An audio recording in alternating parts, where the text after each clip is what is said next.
Hello दोस्तों, मैं अशोक आप सभी का आपके अपने यूट्यूब चैनल स्टडी प्रचार में एक बार फिर से स्वागत करता हूं।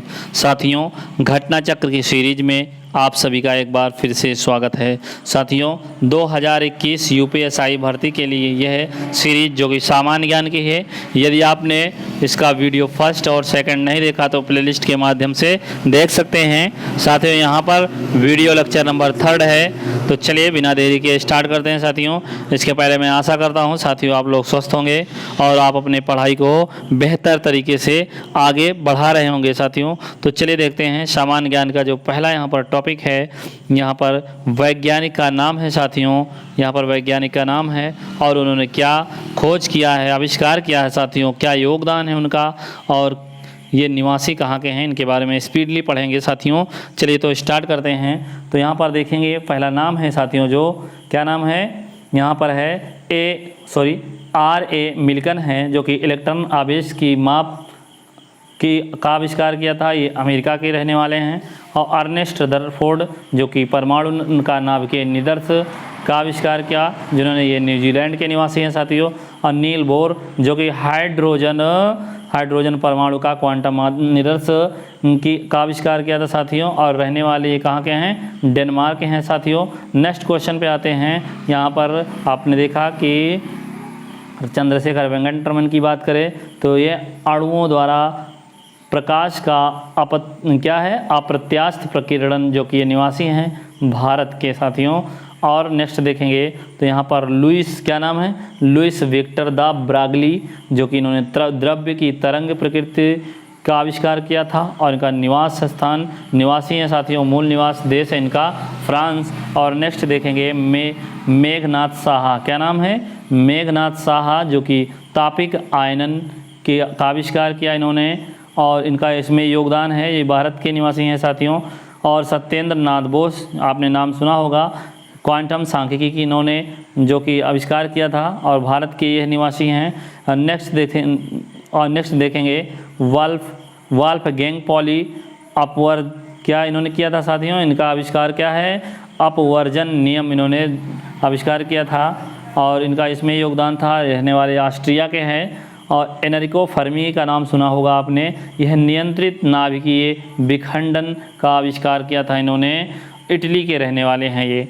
आइए देखते हैं वर्नर हेजनबर्ग, जो कि जर्मनी के रहने वाले हैं और इन्होंने क्या किया था, क्वांटम यांत्रिकी अनिश्चितता सिद्धांत को खोजा था, इनका आविष्कार किया था। साथियों, आइए हम नेक्स्ट देखते हैं। पॉल, क्या नाम है, पॉल डिरैक, क्या नाम है, पॉल डिरैक नाम है। साथियों, पॉल डिरैक, और ये इंग्लैंड के रहने वाले हैं। इन्होंने क्या किया था, आपेक्षिकीय इलेक्ट्रॉन सिद्धांत क्वांटम सांख्यिकी का आविष्कार इन्होंने किया था, इनका इसमें योगदान है। साथियों, आइए नेक्स्ट को देखते हैं। नेक्स्ट कौन है, एडविन, क्या नाम है, एडविन हब्बल, और ये प्रसारी विश्व का इनका इसमें योगदान है। साथियों, और ये अमेरिका के रहने वाले हैं। और नेक्स्ट का नाम आ जाता है आपका, नेक्स्ट है अर्नस्ट ऑरलैंडो लॉरेंस, जो कि साइक्लोट्रॉन का आविष्कार किया था इन्होंने। और क्या है, ये अमेरिका के रहने वाले हैं, क्या है, अमेरिका के रहने वाले हैं। नेक्स्ट देखेंगे तो जेम्स चैडविक हैं, जो कि न्यूट्रॉन की खोज की थी,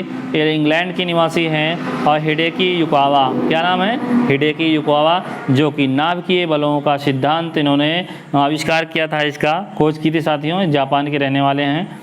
और होमी जहांगीर भाभा का नाम सुना होगा, ये भारत के निवास इनका मूल स्थान है। साथियों, और कास्मिक विकिरण का शोपनी प्रक्रम इन्होंने खोजा था। साथियों, आविष्कार किया था। आइए देखते हैं नेक्स्ट पॉइंट कौन सा है, लेव डेविडोविक लैंडो नाम है इनका, ये रूस के रहने वाले हैं। साथियों, और इन्होंने क्या किया था, संघनित द्रव्य सिद्धांत द्रव्य हीलियम की खोज की थी इन्होंने, इसका आविष्कार किया था। और एस चंद्रशेखर, जो कि चंद्रशेखर सीमा और तारों की संरचना तथा विकास का आविष्कार इन्होंने किया था, इसमें इनका योगदान है। साथियों, ये भारत के रहने वाले हैं। नेक्स्ट पॉइंट पे आ जाते हैं। नाम क्या है इनका, जॉन बर्डीन है। जॉन बर्डीन क्या है, इन्होंने ट्रांजिस्टर और अतिचालकता सिद्धांत की क्या किया था, आविष्कार किया था। रहने वाले अमेरिका के हैं। साथियों, नेक्स्ट पॉइंट देखते हैं। ये बेहद इंपॉर्टेंट है, क्वेश्चन पूछे जाते हैं। साथियों, इन्हें स्क्रीनशॉट के माध्यम से आप याद कर सकते हैं। नेक्स्ट है टाउन्स जो कि मेसर और लेसर जो कि इनका योगदान है, इन्होंने इसका आविष्कार किया था। और अमेरिका के रहने वाले हैं अब्दुस सलाम, क्या नाम है? अब्दुस सलाम, जो कि दुर्बल तथा विद्युत चुंबकीय अन्योन क्रियाओं का एकीकरण इन्होंने खोजा था साथियों। यह पाकिस्तान के रहने वाले हैं। चलिए नेक्स्ट, इनका मूल स्थान, निवास स्थान पाकिस्तान। चलिए नेक्स्ट देखते हैं आर्किमिडीज देखते हैं। ये इन्होंने उत्प्लावकता का नियम खोजा था, जो कि ये यूनान के निवासी, मूल स्थान इनका क्या है, मूल देश क्या है, क्या है, यूनान है साथियों। गैलीली का नाम सुना होगा, जड़त्व का नियम इन्होंने आविष्कार किया था और ये इटली के रहने वाले हैं। क्रिश्चियन हाइगेंस का नाम आपने सुना होगा, प्रकाश के तरंग सिद्धांत इन्होंने खोजा था और हाईलैंड के निवासी थे। चलिए आइए देखते हैं नेक्स्ट पॉइंट पे आ जाते हैं। इनका मूल स्थान क्या है, निवास स्थान हाईलैंड। चलिए नेक्स्ट पॉइंट देखते हैं। आइजक न्यूटन, क्या है, आइजक न्यूटन है साथियों। अब आइजक न्यूटन की बात करें तो यहाँ पर क्या कहा जा रहा है कि ये गुरुत्वाकर्षण का सार्वत्रिक नियम और गति के नियम, परावर्ती, प्रदूषक, दूरदर्शक का खोज किया था इन्होंने, देख पा रहे होंगे आप। और इनका योगदान साथियों इसके अंतर्गत देख पा रहे होंगे। ये निवासी कहाँ के हैं, ये इंग्लैंड के हैं साथियों। आइए नेक्स्ट पॉइंट देखते हैं कि माइकल फैराडे का नाम आपने सुना होगा। तो माइकल फैराडे ने क्या किया था, ये रहने वाले कहाँ, इंग्लैंड के हैं साथियों। ये इन्होंने विद्युत चुम्बकीय प्रेरण का नियम दिया था इन्होंने। और जेम्स क्लार्क का नाम सुना होगा, जेम्स क्लार्क, मैक्सवेल नाम इनका। ये विद्युत चुम्बकीय सिद्धांत, प्रकाश एक विद्युतीय तरंग, इसका आविष्कार इन्होंने किया था साथियों। इंग्लैंड के रहने वाले हैं, आप देख पा रहे होंगे। चलिए तो नेक्स्ट देख लेते हैं। नेक्स्ट क्या है, हेनरिक रुडोल्फ हर्ट्ज, जो कि विद्युत चुम्बकीय तरंगों की खोज की थी इन्होंने, जर्मनी के रहने वाले हैं। और जगदीश चंद्र बोस की बात करते हैं तो ये भारत के निवासी हैं। आतिलघी रेडियो तरंगे की इन्होंने आविष्कार किया था। डब्ल्यू रॉन्टजन का नाम सुना होगा, इन्होंने एक्स किरणों की खोज की थी और जर्मनी के रहने वाले थे साथियों। जर्मनी इनका मूल स्थान है।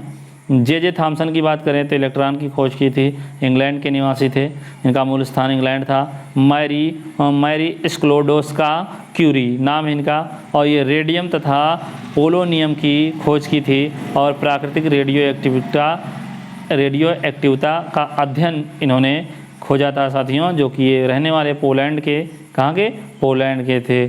चलिए इनका मूल स्थान पोलैंड। चलिए नेक्स्ट देखते हैं। नेक्स्ट अल्बर्ट आइंस्टीन का नाम सुना होगा, जो कि प्रकाश विद्युत नियम, अपेक्षिता का सिद्धांत, ये रहने वाले, मूल स्थान इनका था क्या, जर्मनी। क्या साथियों, जर्मनी मूल स्थान इनका। मूल देश क्या था, जर्मनी। यहाँ पर हम देश के बारे में चर्चा करते हुए चल रहे हैं साथियों। चलिए तो देखते हैं कि विक्टर फ्रांसिस हैस है, कॉस्मिक विकिरण इन्होंने आविष्कार किया था और रहने वाले ये कहाँ के थे, ऑस्ट्रिया के थे। चलिए नेक्स्ट आ जाते हैं। सबसे पहले देखेंगे हम क्या, यहाँ पर गुरुत्वाकर्षण के सार्वभौमिक नियम के बारे में पढ़ेंगे। तो क्या है, हम इसे यहाँ पर पढ़ते हैं। तो साथियों गुरुत्वाकर्षण के सार्वभौमिक नियम का प्रतिपादन न्यूटन ने किया था, ठीक है, ये याद रखना, एक नंबर में क्वेश्चन पूछा जा सकता है। अब गुरुत्वाकर्षण नियम के अनुसार बात करें तो दो पिंडों के बीच, कि यहाँ पर दो पिंड है, दो पिंडों के बीच क्या लगने वाले आकर्षण बल का परिणाम उन पिंडों के द्रव्यमान के गुणनफल के समानुपाती तथा उनके बीच की दूरी के व्युत्क्रमानुपाती होता है। अब देखेंगे आप इसका यहाँ पर एक तरह से परिभाषा देख सकते हैं, डिफिनेशन देख सकते हैं। आइए नेक्स्ट पॉइंट देखते हैं। नेक्स्ट पॉइंट में क्या है, चंद्रमा पृथ्वी का उपग्रह है, यहाँ पर वेरी इंपॉर्टेंट है, याद कर सकते हैं आप। चंद्रमा के गुरुत्वीय त्वरण का मान पृथ्वी पर g का मान 1/6 भाग होता है साथियों। चंद्रमा के गुरुत्वीय त्वरण के मान की बात करें तो पृथ्वी पर 1/6 होता है। चलिए, और 6वां भाग होता है। और चंद्रमा पर व्यक्ति का भार पृथ्वी के भार है, उसके भार का क्या होता है, कहने का आशय ये है साथियों, चंद्रमा पर व्यक्ति का भार पृथ्वी पर उसके भार का 1/6वां भाग होगा। नेक्स्ट पॉइंट पे आ जाते हैं। यहाँ पर कह रहा है गुरुत्वीय त्वरण का मान भूमध्य रेखा पर सबसे कम और ध्रुवों पर सबसे अधिक होता है। याद रखना दोस्तों। चलिए आगे कह रहा है लोलक की काल अवधि उसकी लंबाई पर निर्भर करती है, द्रव्यमान पर नहीं करती साथियों। नेक्स्ट पॉइंट देखेंगे, यहाँ पर देख पा रहे होंगे सरल लोलक का आवर्त काल यहाँ पर T बराबर 2π/L/G। अतः कहने का मतलब यह लोलक की लंबाई L जितनी अधिक होगी उसकी काल अवधि उतनी भी क्या होगी, उतनी ही अधिक होगी। समझे आप। चलिए नेक्स्ट देखते हैं। नेक्स्ट पॉइंट की बात करते हैं तो गर्मियों से कह रहा है यहाँ पर नेक्स्ट पॉइंट में गर्मियों में लोलक की लंबाई बढ़ने के कारण उसका आवर्तकाल भी बढ़ जाता है और परिणाम क्या निकलता है, लोलक घड़ियाँ गर्मियों में सुस्त हो जाती हैं। क्या हो जाती हैं, सुस्त हो जाती हैं लोलक घड़ियाँ। चलिए अब पलायन वेग देखेंगे। पलायन वेग क्या है साथियों, तो वह न्यूनतम वेग जिससे किसी पिंड को ऊपर की ओर फेंके जाने पर वह पृथ्वी के गुरुत्वीय क्षेत्र को पार कर जाता है तथा पृथ्वी पर वापस नहीं आता, उसे ही पलायन वेग कहते हैं। Definition very important. चलिए नेक्स्ट पॉइंट पे देखते हैं कि पृथ्वी का पलायन वेग कितना होता है साथियों, तो 11.2 किलोमीटर प्रति सेकंड है साथियों। नेक्स्ट पॉइंट पे आते हैं, यहाँ पर ये इंपॉर्टेंट है साथियों, याद कर लेंगे। नेक्स्ट पॉइंट मिट्टी का तेल का घनत्व पूछ रहा है कि मतलब कि मिट्टी के तेल का घनत्व पानी के घनत्व से कम होता है, इसीलिए यह पानी पर तैरता रहता है। आपने देखा होगा मिट्टी के तेल में पानी को डाल देते हैं तो क्या होता है, मिट्टी का तेल क्या हो जाता है, पानी के ऊपर तैरता रहता है। चलिए आइए देखते हैं नेक्स्ट पॉइंट की बात करें तो साबुन की बात कर रहा है। इस साबुन के घोल के जो बुलबुले होते हैं बड़े इसलिए होते हैं क्योंकि जल में साबुन घुलने पर उसका पृष्ठ तनाव कम हो जाता है, इसलिए बुलबुले बड़े हो जाते हैं। चलिए नेक्स्ट पॉइंट पे ध्यान देते हैं। नेक्स्ट पॉइंट पे कह रहा है कि दैनिक जीवन में केशिकत्व के अनेक उदाहरण मिलते हैं, जैसे सोखते द्वारा स्याही को सुखाना है ना, और भूमिगत जल का ऊपर चढ़ना, सूती कपड़े पर जल की बूंद का फैलना, लालटेन या फिर लैंप की बत्ती में तेल का चढ़ना, ये सब क्या है, केशिकत्व के अनेक उदाहरण हैं साथियों। इस प्रकार पूछा जा सकता है। नेक्स्ट पॉइंट देख सकते हैं। अब केश नली में तरल अपने पृष्ठ तनाव के अनुपात में चढ़ता है, जिसने उसको पृष्ठ तनाव के अनुपात में केश नली में तरल अपने पृष्ठ तनाव के अनुपात में ही चढ़ता है।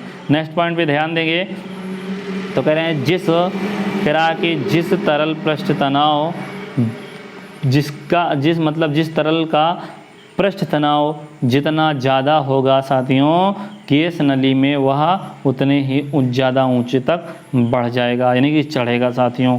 आइए नेक्स्ट पॉइंट है पास्कल के नियम के बारे में हम देखते हैं। कह रहे हैं पास्कल के नियम के अनुसार अगर बात करें तो कह रहे हैं कि यदि गुरुत्वीय प्रभाव को नगण्य यानी कि जीरो माना जाए तो संतुलन की अवस्था में किसी द्रव के भीतर प्रत्येक स्थान पर समान द्रव रहता है।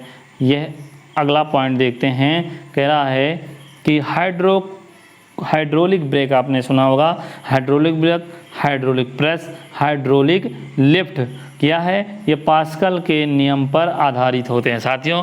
क्वेश्चन पूछा जा सकता है कि हाइड्रोलिक लिफ्ट किस नियम पर काम करते हैं, तो किस नियम पर, तो ये साथियों पास्कल के नियम पे काम करते हैं। नेक्स्ट पॉइंट देखते हैं वायु दाब मापी या फिर उसे बैरोमीटर कहते हैं कि रीडिंग में अचानक गिरावट आ जाता है, यानी कि अगर गिरावट आ जाना तो यह क्या बताता है, ये बताता है कि मौसम तूफानी होगा अगर गिरावट आएगा। अगर बैरोमेट्रिक रीडिंग में क्रमिक गिरावट वर्षा की संभावना हो जाती है साथियों, संकेत मिलता है अगर क्रमिक गिरावट हो जाए तो वर्षा की संभावना होता है। अगर यह अचानक गिर जाए तो क्या होता है, अचानक गिरावट आ जाना तो क्या होता है, तूफान की ओर इशारा करता है।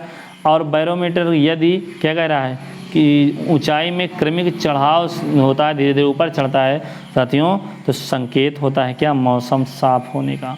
चलिए नेक्स्ट पॉइंट पे आ जाते हैं। आर्किमिडीज के सिद्धांत के बारे में देखेंगे।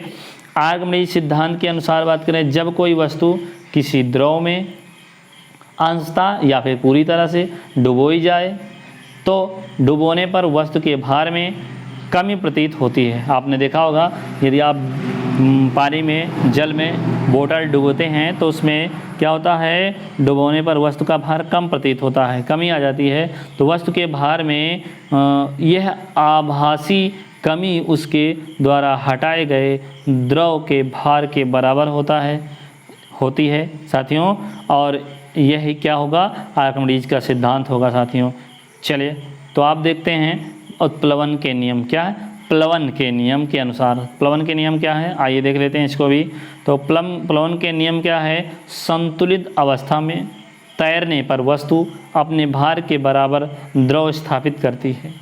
यह प्लवन का नियम है साथियों, प्लवन के नियम है। आइए देखते हैं आर्किमिडीज के सिद्धांत व प्लवन के नियम। तो यहाँ पर प्लवन के नियम में क्या कहते हैं कि कह रहे हैं कि आर्किमिडीज के सिद्धांत व फिर प्लवन के नियम दोनों को देखेंगे कि दैनिक जीवन में प्लवन के दोनों के दैनिक जीवन में अनेक उदाहरण देखने को मिलते हैं। देखा भी होगा, जैसे लोहे का जहाज पानी पर तैरता है परंतु लोहे की कील पानी में डूब क्यों जाती है। तो जीवन का रक्षक, जीवन क्या है साथियों, जीवन रक्षक पेटी जिसे लाइफ बेल्ट कहते हैं, या पनडुब्बी भी इसी सिद्धांत पर कार्य करती है साथियों। आर्किमिडीज के सिद्धांत व प्लवन के नियम पर ही काम करती है। चलिए आइए देखते हैं नेक्स्ट पॉइंट। नेक्स्ट पॉइंट का देखते हैं तो लोहे का गोला पारद, जिसको मरकरी भी कहते हैं, पर तैरता है। यानी कि लोहे का गोला पारद जो है पारद पर तैरता है किंतु पानी में डूब जाता है। इसका कारण यह है कि पारद का आपेक्षित घनत्व लोहे के अपेक्षित घनत्व से बहुत तो क्या होता है, थोड़ा सा क्या है, लोहे के अपेक्षित घनत्व से अधिक होता है। नेक्स्ट पॉइंट पे आ जाते हैं, दीर्घ रेडियो तरंगे। अब दीर्घ रेडियो तरंगे के बारे में देखेंगे तो यहाँ पर क्या है, पृथ्वी के आयन मंडल, जिसको क्या कहते हैं, यहाँ आयनोस्फीयर कहते हैं, से परिवर्तित होती है। यानी कि पृथ्वी के आयन मंडल से परिवर्तित होती है दीर्घ रेडियो तरंगे जो होती हैं। चलिए नेक्स्ट पॉइंट देखते हैं, रेडियो व टेलीविज़न की तरंगे इसी मंडल से परिवर्तित हो जाती हैं। आयन मंडल 80 से 400 किलोमीटर की ऊंचाई के मध्य स्थित होता है साथियों। ध्वनि तरंगों के संचरण के लिए किसी न किसी माध्यम की आवश्यकता होती है। जब ध्वनि तरंगों का संचरण होता है तो माध्यम की आवश्यकता पड़ती है। और ध्वनि तरंगे निर्वात या शून्य में गति नहीं कर सकती। ध्वनि तरंगे निर्वात या फिर शून्य हैं। क्या साथियों, ये कहने का आशय ये है कि जो ध्वनि तरंगे होती हैं निर्वात में या फिर शून्य में गति नहीं कर सकती हैं। आगे देखते हैं, चंद्रमा पर ध्वनि तरंगों का संचरण बिल्कुल नहीं होता नहीं। यहाँ पर लिखा क्या गया है, चंद्रमा पर क्या नहीं होता, चंद्रमा पर ध्वनि तरंगों का संचरण नहीं होता तथा वहाँ दो व्यक्ति एक दूसरे की बातों को सुन भी नहीं सकते, यानी कि सुन नहीं सकते। चंद्रमा पर तरंग का संचरण दो प्रकार से होता है, एक तो अनुप्रस्थ तरंग के माध्यम से और एक अनुदैर्ध्य तरंग के माध्यम से।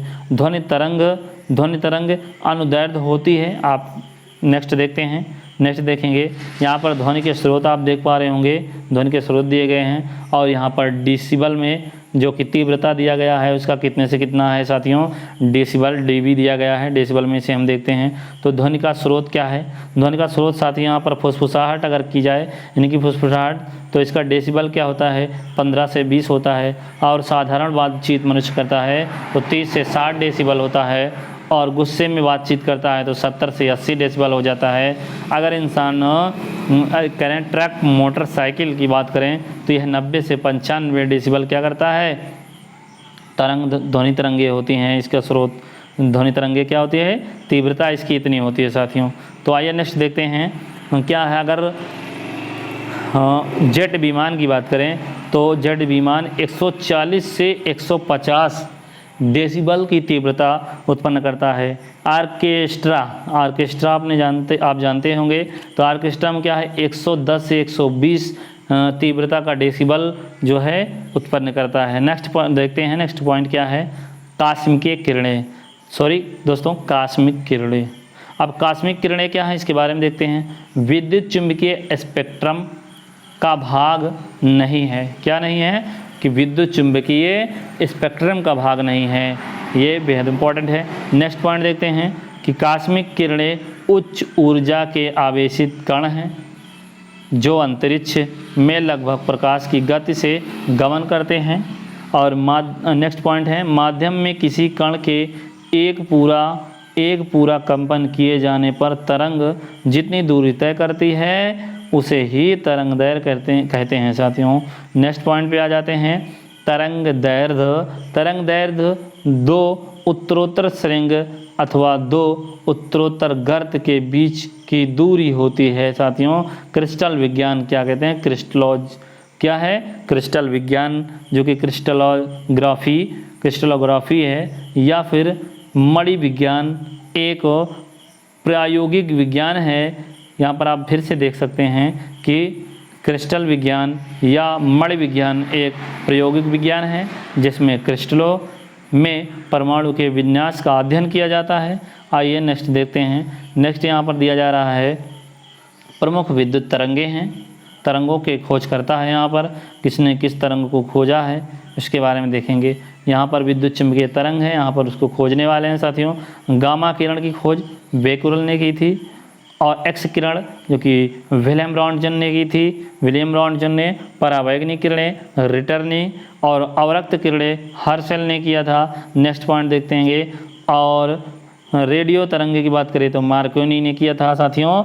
आइए नेक्स्ट पॉइंट पे आ जाते हैं। नेक्स्ट पॉइंट क्या है, तो नेक्स्ट पॉइंट देखते हैं, एक्स किरणों के विवर्तन के द्वारा, कह रहे हैं एक्स किरणों के विवर्तन के द्वारा क्रिस्टलों की संरचना का अध्ययन किया जाता है साथियों। एक्स किरणों के विवर्तन के द्वारा क्रिस्टलों के जो संरचना होती है उसको क्या हो यहाँ पर अध्ययन करते हैं। अवरक्त तरंग क्या है, अब अवरक्त तरंग की बात करें, विद्युत चुंबकीय तरंगों का एक प्रकार है। क्या है, एक प्रकार है। और अवरक्त तरंगों की अनुदैर्ध्य दृश्य प्रकाश से अधिक होती है, यह भी इम्पोर्टेंट है साथियों। नेक्स्ट पॉइंट पे आ जाते हैं, अवरक्त तरंगों का प्रयोग क्या होता है, लक्ष्य ढूंढने के लिए, निरीक्षण के लिए, रात्रि दृष्टि आदि के लिए सैनिकों द्वारा किया जाता है साथियों अवरक्त तरंगों का प्रयोग, यूज। चलिए नेक्स्ट पॉइंट पे आ जाते हैं, एक्स किरण की बात करते हैं। एक्स किरण एक प्रकार का क्या है, विद्युत चुंबकीय विकिरण है, और एक्स किरण चिकित्सा में आंतों के रोगों के निदान के लिए प्रयोग की जाती है। नेक्स्ट पॉइंट आ जाते हैं, जिसका यहाँ पर वस्तु का आकार अथवा दूरी बताई जा रही है और इसका आमाप दिखाया जा रहा है। तो प्रोटॉन की आमाप 10⁻⁻15 और यहाँ पर परमाणु वीय नाभिक की अमाप 10⁻14, हाइड्रोजन अणु का भार 10⁻10, किसी प्रारूपी जीवाणु की लंबाई 10⁻8, और देखेंगे यहाँ पर प्रकाश की तरंग दैर्ध्य जो कि 10⁻7, लाल रुधिर कणिका का आकार जो होता है 10⁻5, और आप देखें किसी कागज़ की मोटाई 10⁻4, और समुद्र तल में माउंट एवरेस्ट की ऊंचाई 10⁻4, और देखेंगे यहाँ पर पृथ्वी की त्रिज्या जो है त्रिज्या जो 10⁻7, और चंद्रमा की पृथ्वी से दूरी 10⁻8, और सूर्य की पृथ्वी से दूरी 10⁻11 साथियों। और नेक्स्ट देखेंगे यहाँ पर सूर्य क्या है, सूर्य से प्लूटो की दूरी 10⁻13, आकाशगंगा की आमाप 10⁻21, पृथ्वी से एंड्रोमेडा मंदाकिनी की दूरी 10⁻22, और यहाँ पर प्रेक्षणीय विश्व की परिसीमा तक की दूरी की बात करें तो 10⁻26 है साथियों। यहाँ थोड़ा सा आप इसे ध्यान देंगे, थोड़ा सा एक बार पढ़ देंगे, बेहद इंपॉर्टेंट है। चलिए नेक्स्ट देखते हैं, नेक्स्ट क्वेश्चन क्या कह रहा है। तो यहाँ पर सीटी स्कैन आपने सुना होगा, सीटी स्कैन। अब सीटी स्कैन या फिर इसे कंप्यूटेड टोमोग्राफी कहते हैं। कह रहे हैं सीटी स्कैन या कंप्यूटेड टोमोग्राफी विशेष प्रकार का एक एक्सरे परीक्षण है। ये एक प्रकार का एक्सरे परीक्षण है साथियों सीटी स्कैन। और सीटी स्कैन द्वारा शरीर के अंदरूनी अंगों को देखा जाता है। क्या अंदरूनी अंग में क्या रोग है उसे पता लगाया जाता है सीटी स्कैन के द्वारा। और ध्वनि तरंगे ठोस, द्रव, गैस तीनों माध्यम में चल सकती हैं। ध्वनि तरंगों का वेग ठोसों में सबसे ज़्यादा होता है साथियों, और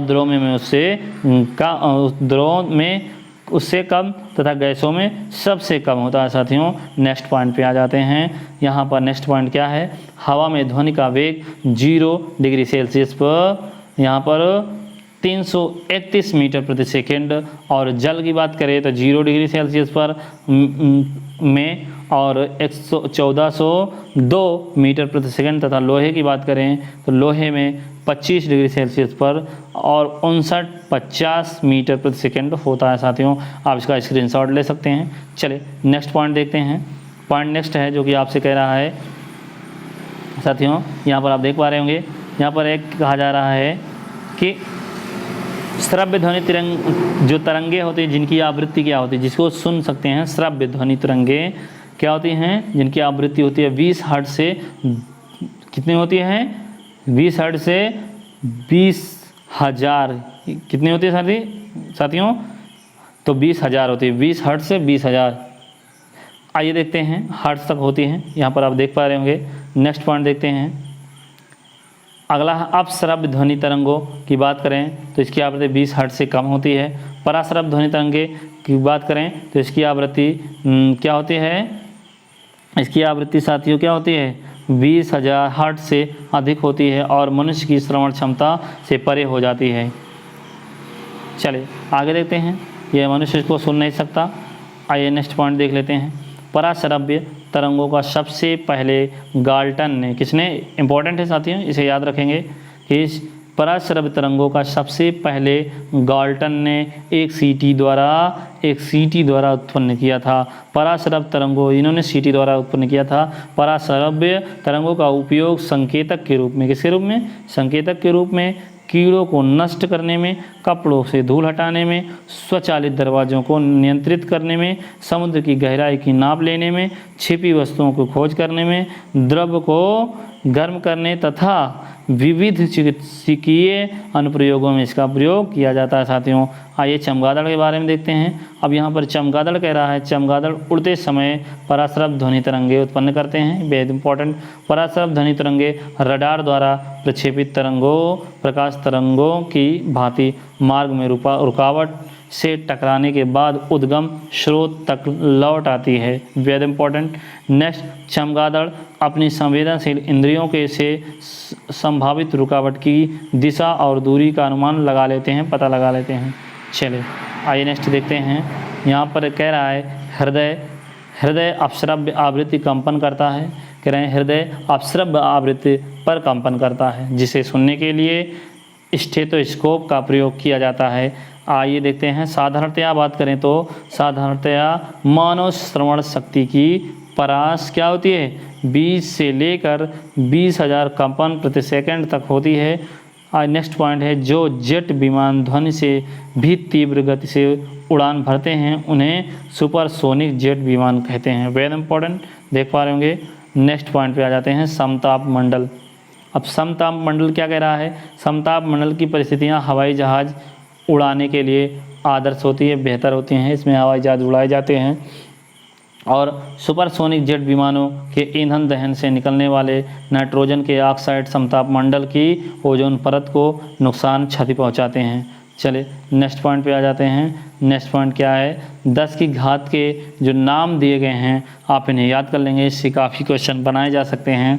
10 की घातों में जो नाम दिए गए उनके प्रतीक साथ में दिए गए हैं, जो कि डेसी की बात कर रहे हैं 10 की घात -1 जो कि डी से डिनोट किया जाता है, सेंटी 10 की घात -2 जो कि सी से डिनोट किया जाता है, मिली जो कि 10 की घात -3, एम जो कि एम से डिनोट किया जाता है, माइक्रो जो कि 10 की घात 6 बोलते हैं जिसको डिनोट इस प्रकार किया जाता है, माइक्रो इस प्रकार करते हैं।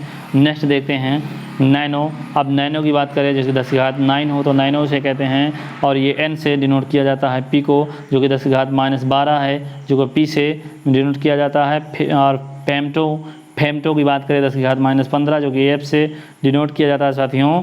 अट्टो जो कि 10 की घात -18 ए से डिनोट किया जाता है, जेप्टो जो कि 10 की घात -21 जेड से डिनोट किया जाता है साथियों। एक्टो की बात करो, योक्टो 10 की घात 24 क्या है, 10 की घात -24 से वाई से डिनोट किया जाता है साथियों, आपने देखा। आइए आगे देखते हैं। 10 की घात 24 के बाद डेका है, डेका आपका आ जाता है जो कि 10 की घात सॉरी माइनस से नहीं, केवल 10⁻1 होता है। डी से डिनोट हेक्टो जो कि 10⁻2, एच से डिनोट और यहाँ पर किलो जो कि 10⁻3, के से डिनोट और मेगा 10⁻6, एम से डिनोट। आइए देखते हैं गीगा जो कि 10⁻9 है, माइनस नहीं, माइनस ऊपर था। गीगा जो कि 10⁻9, जी से डिनोट। टेरा जो कि 10⁻12, टी से डिनोट और पेटा 10⁻15, पी से डिनोट। आइए नेक्स्ट देखते हैं। नेक्स्ट यहाँ पर एक्सा की बात करें तो एक्सा क्या है, एक 10⁻18, ई से डिनोट और जेट्टा जो कि 10⁻21, जेड से डिनोट किया जाता है। योटा जो कि 10⁻24 वाई से डिनोट किया जाता है। साथियों यहाँ पर आपने क्या देखा, 10 घातों में आपने इनके प्रतीक को और घात को देखा, क्या नाम उसे देते हैं। चलिए इस प्रकार आइए नेक्स्ट पॉइंट को देख लेते हैं। अब नेक्स्ट पॉइंट में आपसे कहा जा रहा है विद्युत चुम्बकीय स्पेक्ट्रम में शामिल विभिन्न विकिरणों का तरंग दैर्ध्य जो होता है, दैर्ध्य के संबंध में आरोही नहीं साथियों, अवरोही इस प्रकार है। क्या है, इसको एक बार और समझ लेते हैं, देखते हैं। कह रहा है कि विद्युत चुम्बकीय स्पेक्ट्रम में शामिल विभिन्न विकिरणों का तरंग दैर्ध्य के संदर्भ में आरोही क्रम में इस प्रकार है। देखेंगे इसका क्रम देख लेते हैं। सबसे पहले क्या देखेंगे, रेडियो तरंग, फिर इसके बाद माइक्रोवेव, फिर अवरक्त विकिरण, फिर दृश्य प्रकाश, फिर पराबैंगनी विकिरण, फिर एक्स किरणें, फिर गामा किरणें। इस प्रकार इसका क्या है साथियों, इसका क्या है, यहाँ पर इसका आरोही क्रम है साथियों। नेक्स्ट पॉइंट पे आ जाते हैं। अवरोही भी आपसे पूछा जा सकता है, इसको उल्टा कर दिया जाएगा। आयाम मॉड्यूलम के बारे में पढ़ेंगे। आयाम मॉड्यूलम क्या है, चलिए देखते हैं। आयाम मॉड्यूलम जो कि एनालॉग टेलीविज़न प्रसारण में वीडियो संकेतों को प्रोसेसित करने की एक टेक्निक है। आवृत्ति मॉड्यूलम क्या है, यहाँ पर आयाम आपने देखा, आवृत्ति मॉड्यूलम देखते हैं। श्रव्य संकेतों को प्रेषित करने की तकनीक है। क्या, श्रव्य संकेतों को प्रेषित करने की टेक्निक है। ध्वनि का वह लक्षण जिसके कारण हम ध्वनि को मोटी या पतली कहते हैं, उसे तारत्व कहते हैं। क्या साथियों, तारत्व कहलाता है। ध्वनि का तारत्व जिसकी आवृत्ति पर निर्भर करता है।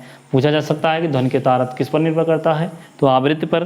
पुरुषों की ध्वनि का तारत्व स्त्रियों की अपेक्षा कम होता है। साथियों बेहद इंपॉर्टेंट देख सकते हैं। आइए नेक्स्ट देखते हैं। कह रहा शेर की दहाड़ तथा मच्छरों की भिनभिनाहट का तारत्व अधिक होता है और तथा शेर का दहाड़ जो तारत्व होता है कम होता है। जबकि देखने में आपको लगेगा कि शेर की दहाड़ का तारत्व तो ज़्यादा होगा, लेकिन साथियों यहाँ पर देखेंगे शेर की दहाड़ का तारत्व तो कम होता है और मच्छरों का ज़्यादा होता है इसकी अपेक्षा। नेक्स्ट पॉइंट पे देखते हैं साथियों। आइए नेक्स्ट पॉइंट देख लेते हैं। यहाँ पर नेक्स्ट पॉइंट की बात करें, कह रहे हैं पराध्वनि तरंगों को हृदय के विभिन्न भागों से परावर्तित कराकर हृदय का प्रतिबिंब बनाया जाता है। क्या बनाया जाता है, प्रतिबिंब बनाया जाता है। उसके बाद जिसे हम कहते क्या है, इसे कहते हैं इकोकार्डियोग्राफी कहा जाता है। इसे क्या किया जाता है साथियों, पराध्वनि तरंगों को हृदय के विभिन्न भागों से परावर्तित करवा लिया जाता है। उसके बाद साथियों हृदय का प्रतिबिंब उस पर बना लिया जाता है, जिसके क्या कहते हैं, इकोकार्डियोग्राफी कहा जाता है। चलिए नेक्स्ट पॉइंट है, एक ब्रिटिश थर्मल यूनिट जिसको BTU 252 कैलोरी के बराबर होता है। साथियों कह रहे हैं एक ब्रिटिश थर्मल यूनिट किसके बराबर होता है, 252 कैलोरी के बराबर होता है।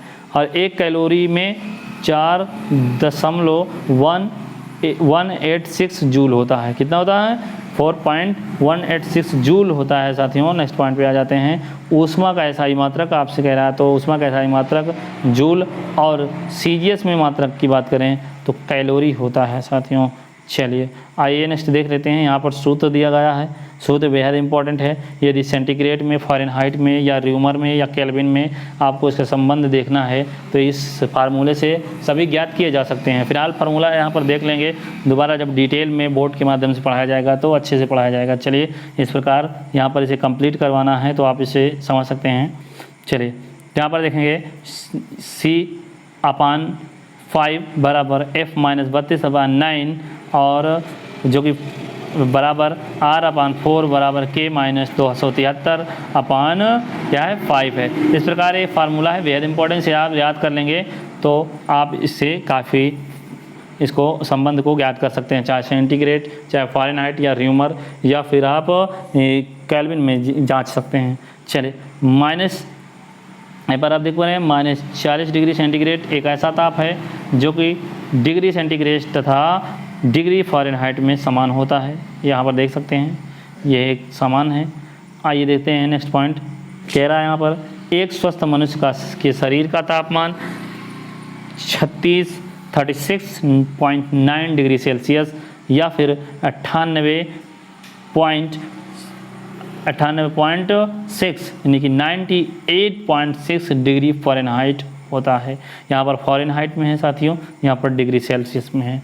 चलिए तो देखते हैं द्रव्य तापमापी। अब द्रव्य तापमापी में पारे तथा एल्कोहल का प्रयोग किया जाता है, ये बेहद इंपॉर्टेंट है। और पारे का तापमापी क्या होता है, 357 डिग्री सेल्सियस तक के ताप का मापन कर सकता है, क्योंकि पारा 357 डिग्री सेल्सियस पर उबलने लगता है। -40 डिग्री सेल्सियस के नीचे तापमापन हेतु तापमापी में एल्कोहल का प्रयोग किया जाता है, वेरी इंपॉर्टेंट। चलिए गैस तापमापी में स्थिर आयतन हाइड्रोजन गैस तापमापी से 500 डिग्री सेल्सियस तक के ताप को मापा जाता है, बेहद इंपॉर्टेंट। आप देख पा रहे होंगे गैस मापी, गैस ताप मापी, क्या साथियों, गैस ताप मापी। आइए देखते हैं यहाँ पर 500 डिग्री सेल्सियस के से अधिक के ताप के मापन हेतु क्या करेंगे, हाइड्रोजन की जगह नाइट्रोजन को लेने पर 1500 डिग्री सेल्सियस तक के ताप को माप सकते हैं। स्वचालित इंजनों में एथिलीन ग्लाइकॉल का प्रयोग क्या होता है, हिमरोधी के रूप में किया जाता है। आइए देखते हैं नेक्स्ट पॉइंट में क्या कहा जा रहा है। नेक्स्ट पॉइंट कह रहे हैं कि जल में एथिलीन ग्लाइकॉल मिलाने से मिश्रण का हिमांक 0 डिग्री सेल्सियस से घट जाता है, जिससे ठंडे देशों में स्वचालित इंजनों में पानी नहीं जम पाता, ठीक नहीं जमता। नेक्स्ट पॉइंट है कि अधिकांशतः द्रव को गर्म करने पर उनके आयतन में वृद्धि परंतु घनत्व में कमी आ जाती है। चले नेक्स्ट पॉइंट पे आ जाते हैं। नेक्स्ट पॉइंट है यहाँ पर साथियों, कह रहा है पानी का व्यवहार, क्या, पानी का व्यवहार 0 डिग्री सेल्सियस से 4 डिग्री सेल्सियस यानी 4 डिग्री सेल्सियस तक के बीच ठीक उल्टा होता है। यदि किसी पात्र में पानी को लेकर गर्म किया जाए तो 0 डिग्री सेल्सियस से 4 डिग्री सेल्सियस तक आयतन घटता है एवं घनत्व बढ़ता है। 4 डिग्री सेल्सियस जो होता है साथियों, 4 डिग्री सेल्सियस से आगे गर्म करने पर इसका व्यवहार सामान्य द्रव की भांति हो जाता है, अर्थात कहने का मतलब ये है तब इसका आयतन बढ़ता है और घनत्व घटता है। चलिए नेक्स्ट पॉइंट पे आते हैं, कृष्ण छिद्र। बेहद इंपॉर्टेंट क्वेश्चन पूछा गया है कि कृष्ण छिद्र ब्लैक होल एक क्या है साथियों, इसके बारे में पढ़ेंगे। तो एक असीमित घनत्व का द्रव्य युक्त पिंड है जो प्रकाश को परिवर्तित करने में अक्षम होने के कारण ही अदृश्य है। और कृष्ण छिद्र का गुरुत्वाकर्षण क्षेत्र का, यहाँ पर आप देख पा रहे होंगे साथियों, इसे अच्छे से देखते हैं। कृष्ण छिद्र का गुरुत्वाकर्षण क्षेत्र इतना प्रबल होता है कि कोई भी द्रव्य, यहाँ तक कि प्रकाश भी यहाँ से पलायन नहीं कर पाता। कृष्ण छिद्र को दूरबीन से नहीं देखा जा सकता। थर्मस में प्रयुक्त तो कांच या स्टील पर रजत परत यानी कि सिल्वर प्लेटिंग लगाकर पेय पदार्थों को गर्म रखा जाता है। अब पृथ्वी की सतह से बढ़ती ऊंचाई के अनुपात में वायुमंडलीय दाब घटता जाता है, बेहद इंपॉर्टेंट। चलिए आइए देखते हैं नेक्स्ट पॉइंट। नेक्स्ट पॉइंट कह रहा है वायु के घटते दबाव के साथ साथ जल का क्वथनांक घटता जाता है। आर्द्रता के बढ़ने पर वायु में ध्वनि का वेग बढ़ जाता है, क्योंकि आर्द्रता बढ़ने के साथ वायु के घनत्व में कमी आती है। रेफ्रिजरेटर का दरवाज़ा खुला रखने पर उसमें अनेक प्रकार की गैसें निकलती हैं जो कमरे के तापमान को बढ़ा देती हैं, बेहद इंपॉर्टेंट। चलिए नेक्स्ट देखते हैं कि ऊष्मा गतिकी का प्रथम नियम मुख्यतः ऊर्जा के संरक्षण को प्रदर्शित करता है। प्रकाश की गति निर्वात में 3.0 × 10⁸ मीटर प्रति सेकंड होते, जबकि ध्वनि की गति निर्वात में 0 होती।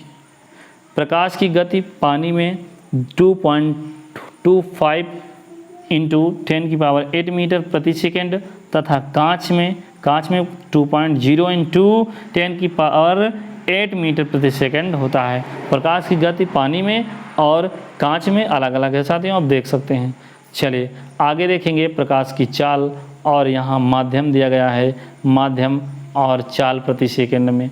निर्वात क्या बात करें, निर्वात तो 3.00 इंटू 10⁸ इसकी चाल है मीटर प्रति सेकंड में। और पानी की बात करें तो पानी में प्रकाश की चाल क्या माध्यम 2.25 इंटू 10⁸ मीटर प्रति सेकंड चाल है। और प्रकाश की चाल कांच में बात करें तो 2.00 इंटू 10⁸ हो जाएगा।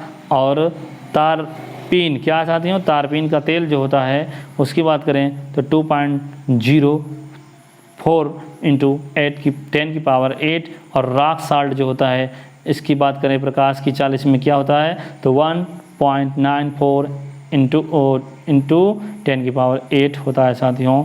आइए नेक्स्ट पॉइंट देखते हैं। तो नेक्स्ट पॉइंट क्या है, प्रकाश की गति सदैव ध्वनि की गति से अधिक होती है। साथियों यहाँ पर आपने देखा, और भी देखते हैं, यहाँ पर कुछ पॉइंट देख लेते हैं। तो यहाँ पर नेक्स्ट पॉइंट जो है आप देख सकते हैं, जिस वस्तु या फिर पदार्थ का अपवर्तनांक ज़्यादा होता है उसमें प्रकाश की गति कम से कम होती है, न्यूनतम होती है।